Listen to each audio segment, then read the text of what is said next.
The camera drifts through marble hallways and golden chandeliers until it stops on a little girl, sitting alone at a grand dining table meant for 20. Her small hands play with the edge of her father's untouched napkin, eyes flicking toward the empty chair beside him. "Daddy, when will I get a new mommy?" she whispers. Across from her sits Alexander Price, one of the richest men in New York, a man who could buy anything except the warmth that used to fill this house. His wife's death had left silence where laughter once lived. So he decided to fix it the only way he knew, by turning love into a selection. 7 women, all elegant, educated, and impossibly rich, were invited to his mansion. Each one smiled for the cameras, each one saw a chance to wear diamonds, not to heal a child's heart. But when the day came for his daughter to choose, she didn't look at the women in designer gowns. Her tiny finger pointed toward the back of the room, where a woman stood quietly, holding a broom. The cleaner. And in that one innocent choice, everything changed. The next morning, the mansion was alive with preparation. Fresh roses lined the staircases, photographers adjusted their lenses, and Alexander Price, billionaire investor, widower, and father, stood in front of a mirror rehearsing what he'd call the most elegant introduction in high society. To him, love had become a business decision, something to be arranged, not felt. Each of the 7 women he'd invited came from the kind of world he understood, one of privilege, polish, and ambition. There was Vivian, an art dealer with charm sharper than her diamonds; Claudia, a CEO whose perfume arrived before she did; Lydia, a senator's daughter, who spoke in promises and smiled in calculations. The plan was simple. They would spend one weekend at the Price estate, charming not only Alexander, but also his 8-year-old daughter, Emily. Whoever Emily liked most would become the next Mrs. Price. Cameras would roll, headlines would praise the modern love story. But no one saw Maya. She wasn't supposed to be part of the story. She cleaned the marble floors when no one was looking, replaced flowers that wilted before dawn, and often hummed softly to herself while dusting the portraits of people who'd never know her name. But Emily knew.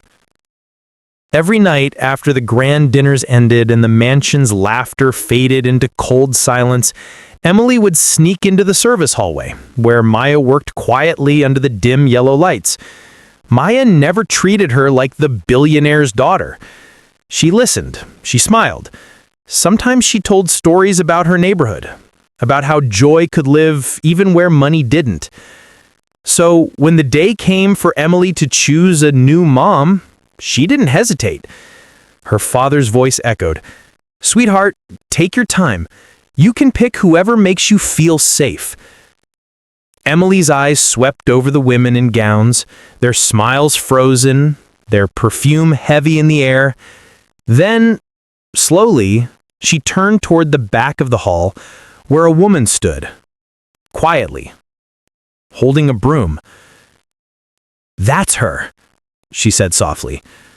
"The one who makes me feel safe." And in that single sentence, a billionaire's perfect plan began to fall apart. For a moment, no one moved. The chandeliers glittered above like frozen stars, their golden light trembling against the tension in the room. Every guest, every socialite, journalist, and investor turned toward the small voice that had just shattered Alexander Price's perfect plan. Emily stood in her pale blue dress, clutching her stuffed rabbit, her gaze locked on Maya, the woman in a faded uniform standing quietly by the marble pillar, her hands still dusted with cleaning powder. The silence stretched until Vivian, the art dealer, let out a soft, incredulous laugh. "Oh, how adorable!" she said, her voice dripping with amusement. "The child thinks we're playing pretend." Alexander forced a smile that didn't reach his eyes. He knelt beside his daughter, his voice calm but strained. "Sweetheart," he whispered, "you're supposed to choose from the ladies Daddy invited. Maya works here, remember?" But Emily shook her head. "You said I should choose the one who makes me feel safe," she said, her voice trembling but firm. "And that's her." Maya's eyes widened, panic and confusion flashing across her face. She stepped forward quickly, shaking her head. "Sir, please, she doesn't mean—" But Emily tugged her father's sleeve tighter. "I do mean it." For a man who had built empires out of logic and order, Alexander felt his world tilt. The cameras were still rolling, the guests whispered behind manicured hands, his reputation, his control, was slipping through the cracks of a child's innocent truth. "Ladies and gentlemen," he said finally, forcing out a laugh that sounded hollow even to him. "Kids, right? Always full of surprises."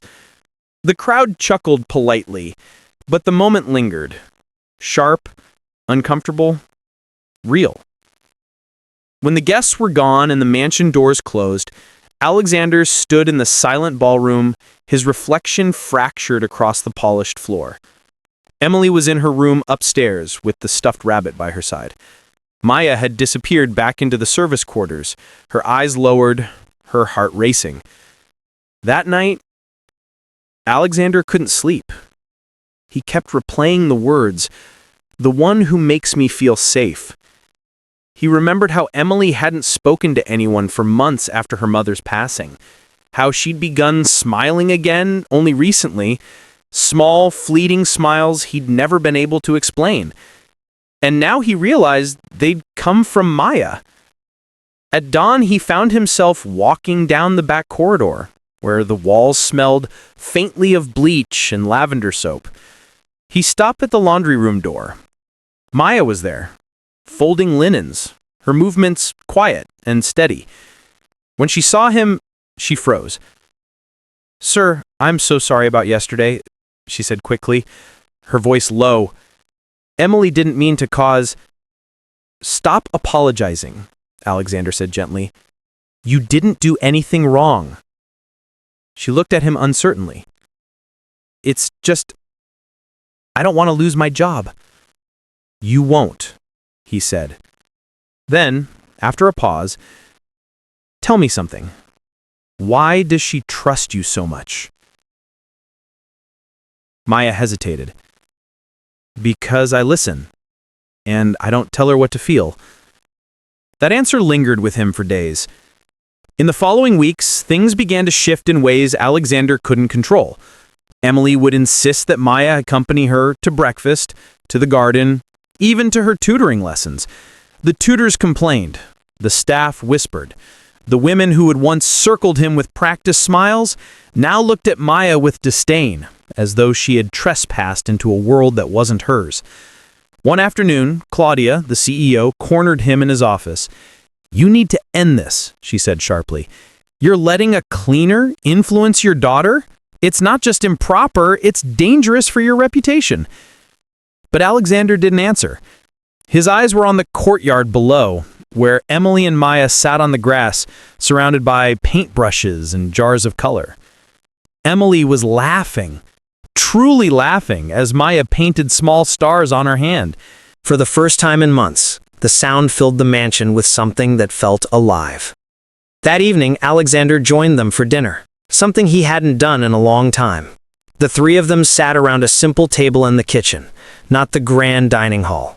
Maya had cooked. Nothing fancy, just warm soup and fresh bread. Emily chattered endlessly, telling her father about the magic stars on her hand. Alexander watched them both, realizing how foreign and beautiful this simplicity felt. No crystal chandeliers, no cameras, no expectations, just warmth. After dinner, when Maya began cleaning up, Alexander stopped her. "Leave it," he said quietly. "Sit for a while." She hesitated, then sat. They talked about life, loss, and the strange ways people found meaning again. She told him about her childhood in the South Side, how she'd raised her younger siblings after their mother passed, how she worked 2 jobs just to keep them in school. He listened, really listened, for the first time in years. And slowly, something inside him began to change. But the world outside wasn't ready to let that happen. Word spread fast about the billionaire who dines with his maid.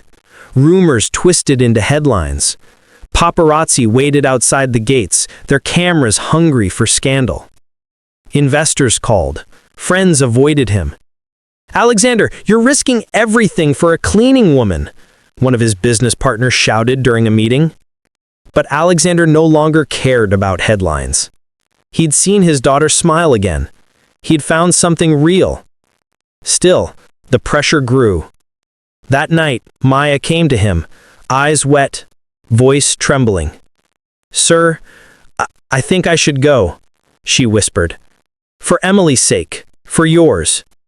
"Don't," he said, stepping closer. "Please." But she shook her head. "You gave me kindness I never expected, but the world won't let us be kind without a price." He wanted to tell her he'd face it all, that he'd stand against every whisper. But before he could, Emily appeared at the door, holding her small suitcase. "Are we leaving?" she asked quietly, eyes wide. And that was the moment everything cracked open. Because now, Alexander had to make a choice. Protect the image he'd built for decades, or protect the love that had finally brought his home back to life. He looked between them, the woman who'd shown him what grace truly meant, and the child who had reminded him what love felt like. And he realized the answer wasn't as simple as choosing one over the other. It was about choosing who he wanted to be. And when the world came knocking the next morning, flashing cameras, angry investors, and society's judgment, Alexander Price, the man who once believed love was a transaction, finally understood what it meant to fight for something priceless. He wasn't ready to lose them. Not this time. Not again. The rain hadn't stopped for hours. Thunder rolled over the Hart mansion like a warning from heaven itself. Paparazzi flashes lit the gates outside, chaos, shouts, umbrellas, all fighting to catch a glimpse of the billionaire whose perfect world had just cracked wide open. Inside, Alexander Hart stood at the grand staircase, his empire of marble and glass suddenly feeling like a prison. His phone kept buzzing with calls from PR teams, investors, news channels, all demanding answers. But none of it mattered. Because at the center of his living room stood Maya, the cleaner in her worn-out shoes, her uniform damp from the storm, and next to her, clutching her hand, was his 8-year-old daughter, Emily. Emily. "Dad," Emily said, her voice trembling but firm, "I already chose.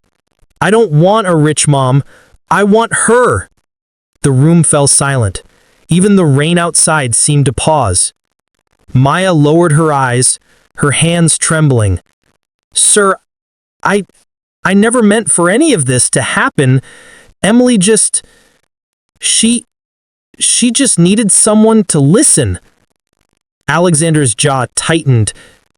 "Do you have any idea what this looks like? The entire city thinks I've lost my mind, that a janitor is about to be part of the Hart family." Maya looked up then, and for the first time, her eyes met his without fear. "Maybe the city's not wrong, sir," she said softly. "Maybe what you lost isn't your mind. It's your heart." That line hit him like a bullet. He turned away, staring at the portrait on the wall, his late wife, smiling, frozen in time.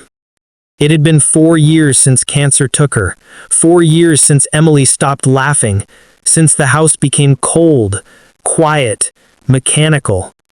He'd tried everything, therapy, tutors, toys, vacations, but nothing reached her. Until this woman. He turned back, voice breaking. "You don't understand, Maya.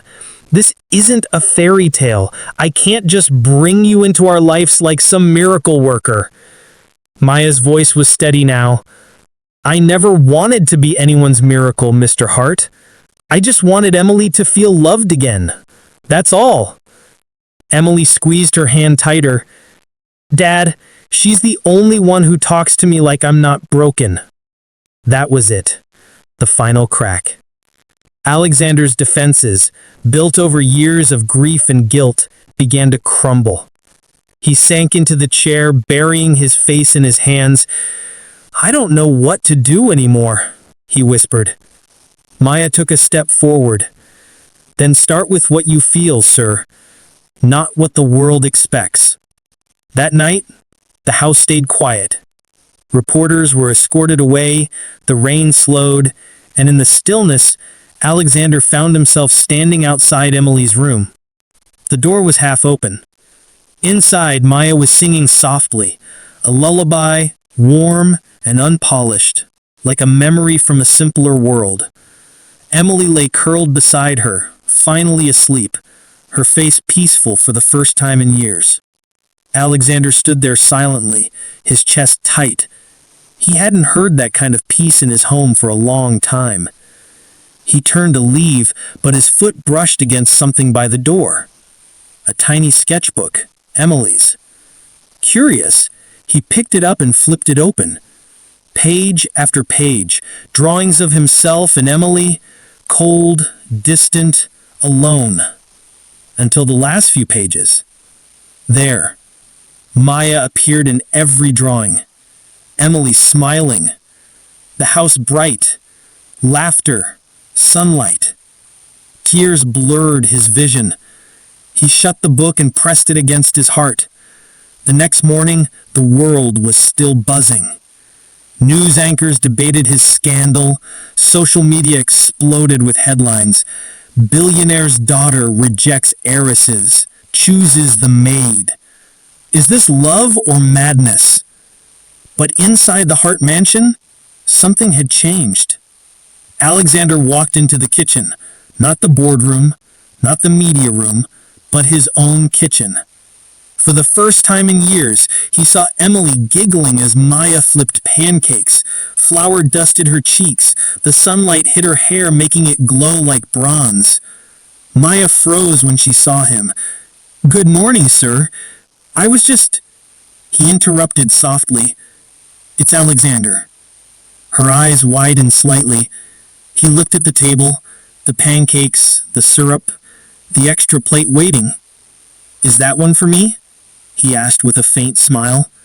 Emily nodded, excitement bubbling. "We saved you the biggest one, Daddy." Something melted inside him. He sat, ate, laughed, and for the first time since his wife's death, really felt alive. But the world wasn't kind. By noon, reporters had camped outside again. Investors called, threatening to pull out of his foundation. One message from his assistant read, "Sir, if you don't address this, you could lose everything." He stared at the phone for a long time, then looked at Maya and Emily playing in the garden. Lose everything? He realized he'd already lost everything that mattered years ago. Now, he was finally finding it again. He stood, walked to the balcony, and called his PR team. "Schedule a press conference," he said. They hesitated. "Sir, what do we tell them?" He smiled. "The truth." That evening, the world watched. Dozens of cameras, journalists, flashes. Alexander Hart stood at the podium outside his mansion, Maya and Emily behind him. His voice was calm, steady. "Years ago, I thought success was about power and money. I built an empire, but in doing so, I forgot what love looked like." He turned slightly, looking at Emily. "Then my daughter reminded me." He turned to Maya next, her eyes wide, shining with disbelief. "She showed me that compassion isn't defined by wealth, but by heart. And if my daughter, the person I love most in this world, believes Maya belongs in our family,